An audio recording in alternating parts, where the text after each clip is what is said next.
They laughed when the old soldier came home, with nothing but a beaten-up pickup truck, and a dog that walked with a limp. They laughed harder when the lawyer read the will. But 3 weeks later, inside a cold garage in rural Nova Scotia, that same limping dog pressed his nose against a rusted toolbox and refused to move. What Rex found hidden beneath the false bottom changed everything. $190 million. And not a single person in Owen Shea's family saw it coming. Owen Shea had spent 31 years doing the kind of work most people never ask about. 2 tours in Afghanistan, 1 in Bosnia before that, and a final posting in Kandahar that left him with a bad knee, a hearing aid in his left ear, and dreams he didn't talk about. When he was medically discharged at 58, he came back to Canada the same way he had left it. Quietly, without ceremony, without anyone meeting him at the airport. He settled outside of Antigonish, Nova Scotia, in a farmhouse that had belonged to his mother before she passed. It wasn't much. The roof needed patching. The wood stove in the kitchen smoked too much in cold weather. The lane leading from the main road to the house turned to mud every spring and stayed that way until June. But it was his, and it was quiet. And after 31 years of noise, quiet was the only thing Owen wanted. Rex came into his life 6 months after the discharge. A Belgian Malinois, 8 years old, retired from the Canadian Forces with a shrapnel scar along his left hind quarter that had healed crooked. The handler who called Owen said Rex wasn't adjusting well to civilian placement, barked at strangers, couldn't sleep in closed rooms, paced at night. Owen told him to bring the dog on Friday. Rex arrived in the back of a government vehicle, nervous, ears flat, not looking at anyone. When the handler opened the tailgate, Rex stepped out slowly and stood at the edge of the driveway, scanning the tree line the way trained dogs do. Methodical, patient, working from left to right. Then he turned and looked directly at Owen. Owen crouched down. He didn't call the dog over. He just waited. After a long moment, Rex walked to him. He didn't wag his tail. He simply lowered his head and pressed it against Owen's chest, the way dogs do when they recognize something they've been looking for without knowing it. Owen set a hand on the dog's back. "All right," he said quietly. "Let's get you inside." That was how it started. 2 broken soldiers, 1 farmhouse, and a lane full of mud in the spring. Life in Antigonish was simple in the way that only lonely things can be. Owen took odd jobs through the autumn, helping a neighbor clear windfall timber, patching fences for a cattle farmer down the road. Rex followed him everywhere, close enough to be useful, far enough to give Owen room. The nightmares came less frequently than they had in the city. The dog seemed to absorb them somehow, pressing against Owen's leg in the dark without ever making a sound. Then the letter came. Owen's uncle had died, Owen Shea, his father's younger brother.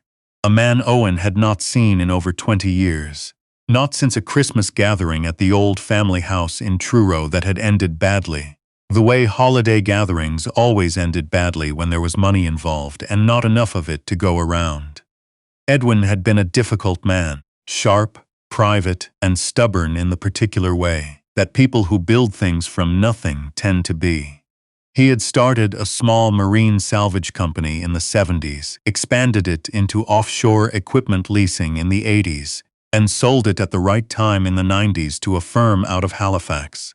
After that, he had essentially disappeared. He bought land near Baddeck, on Cape Breton Island, and spent the last 20 years living in a house on the water, refusing most visitors, and answering very few phone calls.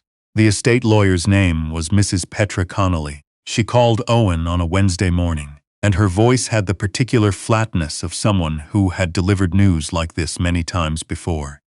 "Your uncle named you in the will," she said.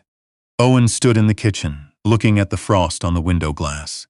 "He left you his garage, not the house, not the land, the garage." Owen said nothing for a moment. "Just the garage," he repeated. "Just the garage," she confirmed. "Everything else has been divided among other family members. The property goes to his daughter. The vehicles go to his son. The investments and financial accounts to various parties as specified. The garage is yours." Rex was sitting near the door watching him. Owen thanked the lawyer and set the phone down on the counter. He stood there for a while. Then he looked at Rex. "Guess we're driving to Cape Breton." Rex tilted his head slightly. The gathering at Edwin's house happened 3 days later. Owen drove the 4 hours from Antigonish, with Rex in the passenger seat, the dog alert as always, nose working the window gap, ears rotating like small radar dishes at sounds along the highway. The house in Baddeck sat on a rise above the Brasdor Lake, surrounded by old spruce trees and a low stone wall that someone had built by hand a very long time ago. By the time Owen arrived, 3 other vehicles were already parked in the lane, expensive ones. Edwin's daughter was named Sherry. She was in her mid-40s, wore her hair pulled back tightly, and had a way of looking at people that made them feel they had already said the wrong thing. She met Owen at the door. "You made it," she said. Her voice was polite, nothing underneath it. Owen stepped inside. Rex stayed close to his side. In the main room, Edwin's son Daryl stood near the window with a drink in his hand. He was younger than Sherry, broader across the shoulders, and wore the particular expression of someone who had already calculated what he expected to receive and was now managing his satisfaction carefully. Daryl looked at Owen, then at Rex. He didn't say anything. Another man Owen didn't recognize sat near the fireplace. He introduced himself as a business associate of Edwin's.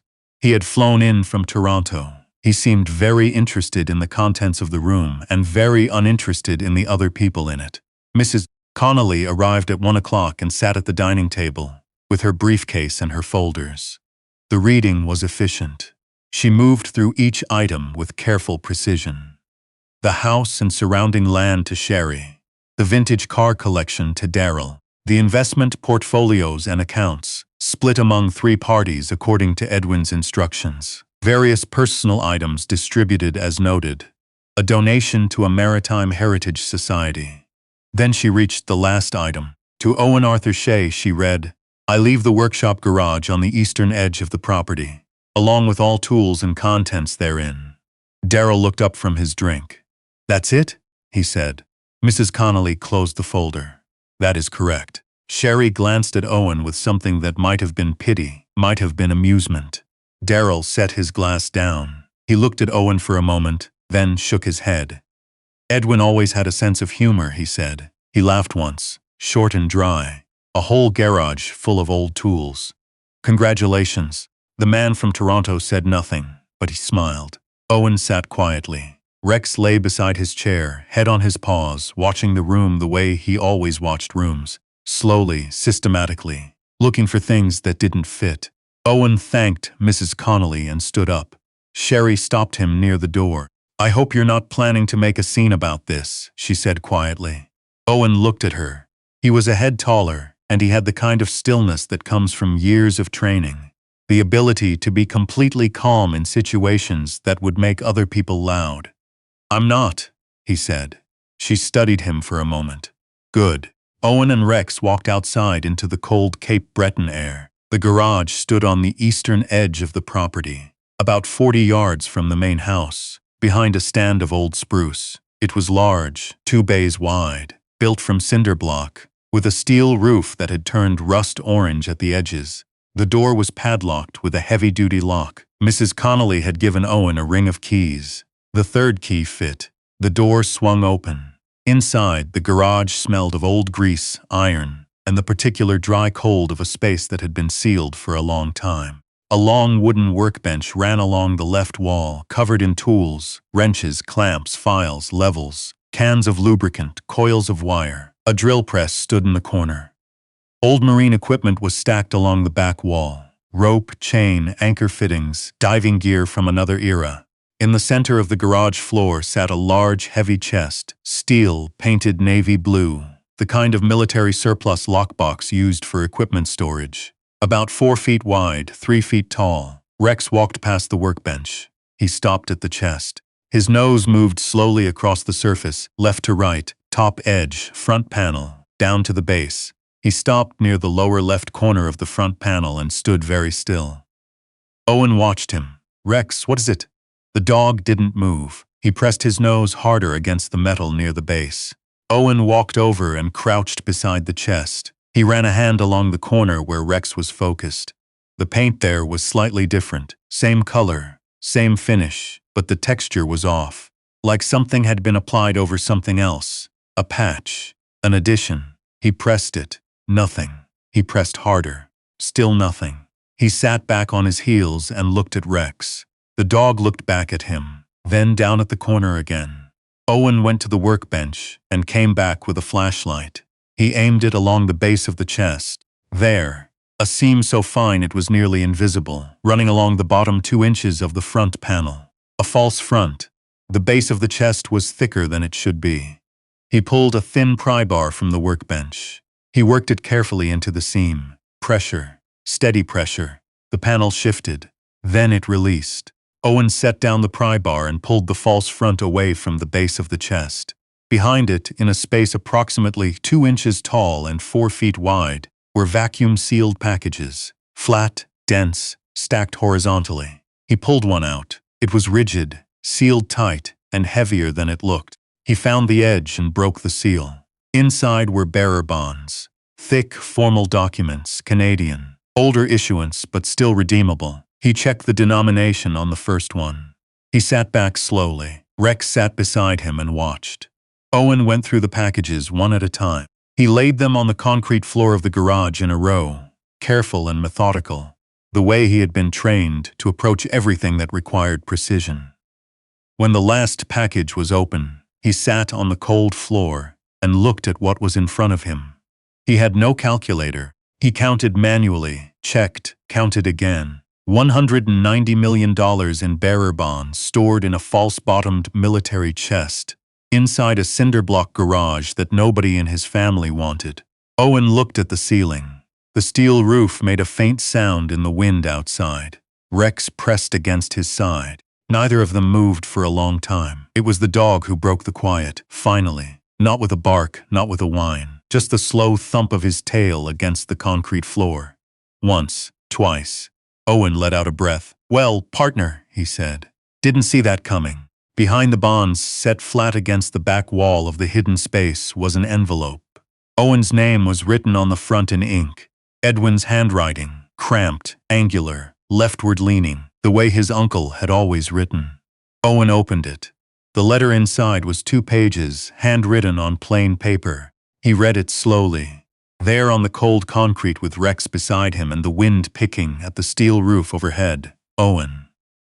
If you found this, it means you took what I gave you and didn't complain. That matters to me. You're the only Shea I know who ever did the work without expecting the reward. I sold my company in 1997. The official sale price was reported. The unofficial compensation, for services rendered during the contract transition that no one wanted documented, came in bonds. Bearer bonds. Anonymous. Clean. I held them for 30 years because I didn't know what to do with them, and because the people closest to me would have destroyed each other arguing over them. You were never close to the money. You were never close to the family either, if I'm being honest. You went away and did something difficult and came home and didn't make noise about it. That kind of person is rare. I've only met a few in my life. The bonds are yours, all of them. What you do with them is your business. I have one request, not an obligation. A request. There are men and women coming home from service with nothing to come home to. You know better than anyone what that costs a person. If you find a way to use some of this for that, I would consider it well spent. Take care of yourself. And take care of that dog. I could tell from the photograph your sister sent me that he knows his job. Edwin Owen folded the letter. He sat with it for a moment. Then he put it inside his jacket pocket, close to his chest, and began carefully repacking the bonds into their sealed packages. He worked for 2 hours. When the last package was back in the hidden compartment and the false panel was fitted back into place, he stood up and looked at Rex. "We're going to need a lawyer," he said quietly. Rex wagged his tail once. They drove back to Antigonish that evening. Owen said nothing about what he had found. He answered Sherry's polite goodbye with a nod. He nodded at Daryl, who was on the phone. The man from Toronto had already left. 4 days later, Owen received a call from a number he didn't recognize. It was Daryl. "Look," Daryl said without preamble, "I've been thinking about the estate. There might have been some items in that garage that should have been more carefully inventoried. Tools, equipment, potentially some materials with financial value." Owen said nothing. Daryl pressed on. "I'm not saying Edwin intended anything, but if there were assets in that space that weren't properly catalogued by the lawyer, it might be worth having a conversation about the estate split being revisited." Owen was standing at the kitchen window. Outside, Rex was in the yard, sitting at the edge of the fence line, watching the field. "There were tools," Owen said, "some old marine equipment, a chest with some documents in it." "What kind of documents?" Owen kept his voice flat. "I'd need to look through everything more carefully before I could say." Silence on the other end. "Right," Daryl said. "That's what I thought. I think it would be worth having a sit-down, family conversation." Owen agreed to consider it. He said he'd call when he had a chance to review things. He hung up. Rex came back to the porch and sat in front of the door, looking at Owen through the glass. Owen opened the door. Rex walked inside and went directly to his spot near the wood stove. "Smart dog," Owen said. Rex lay down without comment. 3 weeks later, a letter arrived from a Halifax law firm representing Daryl and Sherry jointly. The letter argued that the estate had been improperly valued at the time of distribution, that items of significant financial value may have been incorrectly assigned, and that a full audit of the garage contents was required. It named Owen as the party believed to be in possession of these undisclosed assets. Owen read the letter twice. Then he put it in the folder he had started keeping near the kitchen table. He called his own lawyer the following morning. A woman in New Glasgow named Patricia Munro, who had handled his property matters when he bought the farmhouse, and who had a reputation in the county for not losing. She read the opposing letter over the phone while Owen waited. Then she said, "They have no case." Owen said nothing, she explained. Edwin's will was explicit. The garage and all contents therein, those were the exact words. Contents therein. There was no condition limiting the nature of those contents. The estate had been properly probated. The will had been executed by a licensed solicitor. There was no grounds for revisiting the distribution, unless fraud could be proven, and there had been no fraud. "They're going to try anyway," Owen said. "Probably," Patricia said. "Let them." The proceeding took 4 months. It was heard in a county court in Cape Breton. Quiet, efficient, nothing like the dramatic courtrooms that appear in films. Owen sat at a plain wooden table next to Patricia Munro. Daryl and Sherry sat at the opposite table with 2 lawyers between them. The man from Toronto appeared as a witness for their side and said very little of use. The judge was a woman in her 60s named the Honorable Constance Park, and she had the demeanor of someone who had heard every variation of this kind of argument before, and was deeply unimpressed by all of them. Patricia presented Edwin's will. She presented the estate documents. She presented the letter Edwin had left Owen, not for the money, but as evidence of Edwin's clear and deliberate intention. She quoted the language of the bequest, "garage and all contents therein." Daryl's lawyers argued that bearer bonds constituted a financial asset distinct from tools and equipment and should have been catalogued separately in the estate. The judge asked them to define where in the will that distinction was made. They could not. She asked them to identify any clause that limited the nature of the contents Owen was entitled to receive.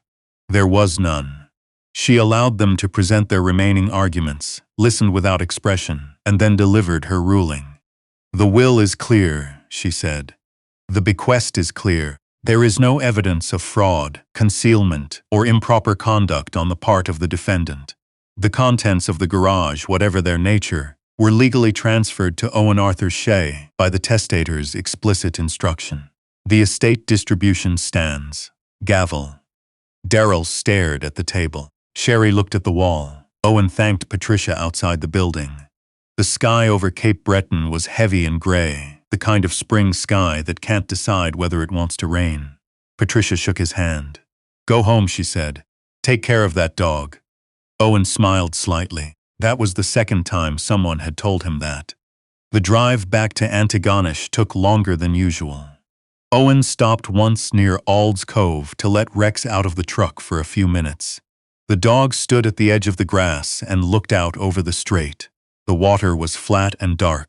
A container ship moved slowly on the far side of the channel. Rex turned and looked at Owen. Owen crouched beside him, put his hand on the dog's back, felt the ridge of the old scar under his palm. "We did it, old boy," he said quietly. Rex leaned into him. They stood there for a while. The ship moved on. The water stayed flat and gray and unbothered. Spring came fully to the Antigonish Valley by early May. The lane from the main road dried out. The ash trees behind the farmhouse came back slowly, the way they always did, late and without announcement. Rex's limp was worse in cold weather, and better when the ground softened. He moved through the yard with his old precision, slower now, but deliberate. Owen spent 2 months working with Patricia Munro and a financial advisor from Halifax to properly manage what Edwin had left him. The bonds were redeemed through legitimate channels, carefully and without noise. The proceeds went into trust. Owen kept enough for the farmhouse repairs, the truck, and the kind of simple expenses that a quiet life requires. The rest he put to work. He had spent time in those 4 months during the legal proceedings, writing letters, calling numbers, speaking with people he had known in the forces and people he had never met but who understood the same things he understood. What it meant to come back and find that the country had moved on without you. What it felt like to wake up in the night not knowing where you were. What it cost a person to go through that alone. By late autumn, the first structure was framed and under roof. It sat on 12 acres of land Owen had bought at the edge of the valley, sheltered by old spruce on 3 sides, and open to the south where the light came in longest. A main lodge, 6 small cabins behind it, a barn for the dogs, because the dogs came too. That had been Patricia's idea, actually, though Owen had been thinking about it himself. Retired working dogs, military, police, search and rescue, placed with veterans at the center, paired carefully, given time. The dogs who didn't fit anywhere else. The men and women who felt the same way. He called it the Nova Scotia Veterans and Working Dogs Recovery Center. The name was too long and nobody used it. The sign at the road said Shea House, which was plain and accurate and suited Owen fine. Opening day was a Tuesday in October. 7 veterans arrived in the first week. Some drove old trucks. 1 woman came by bus from Halifax. A man named Edmund, quiet, mid-50s, a former combat medic, stood in the parking area for a full 10 minutes before walking to the door. Owen saw him through the window and didn't go out to rush him. When Edmund finally came inside, Rex was waiting near the entrance. The dog stood slowly from his mat and walked to him, pressed his gray muzzle against the man's hand. Edmund stopped, looked down. His shoulders dropped about an inch. Owen watched from the hallway. That was enough. That single moment. He had seen it before. The specific release that happens when a trained animal asks nothing from a person except to be beside them. He went back to his office and sat down. On the desk was Edwin's letter, in its envelope, and beside it a photograph Owen had found in a box in the garage on his second visit. A photograph of Edwin as a young man, standing on the deck of a salvage vessel, somewhere in the North Atlantic, squinting into the sun. He looked stubborn. He looked capable. He looked like someone who had made hard decisions without a lot of help and lived with the results. Owen understood that. He understood it in his bones. He looked out the window at the yard. Rex had come back outside and was making his slow circuit of the property, checking the fence line, checking the tree line, doing the job he had always been trained to do. The old dog moved with purpose still. Slower now, the scar on his flank catching the pale October light. Owen watched him for a while. Nobody had laughed when Owen Shea came home this time. But that wasn't the part that mattered. What mattered was standing at the edge of the parking lot and watching a man's shoulders drop 1 inch when a dog pressed its face against his hand. What mattered was 12 acres and a wood stove and a sign at the road that said Shea House, which was plain and true. Edwin had been right about one thing. The bonds had never been the point. Rex turned at the far corner of the yard and began walking back, his limp barely visible in the dry autumn air, his ears still rotating, still listening for things that others couldn't hear. The real thing had always been the dog who found them.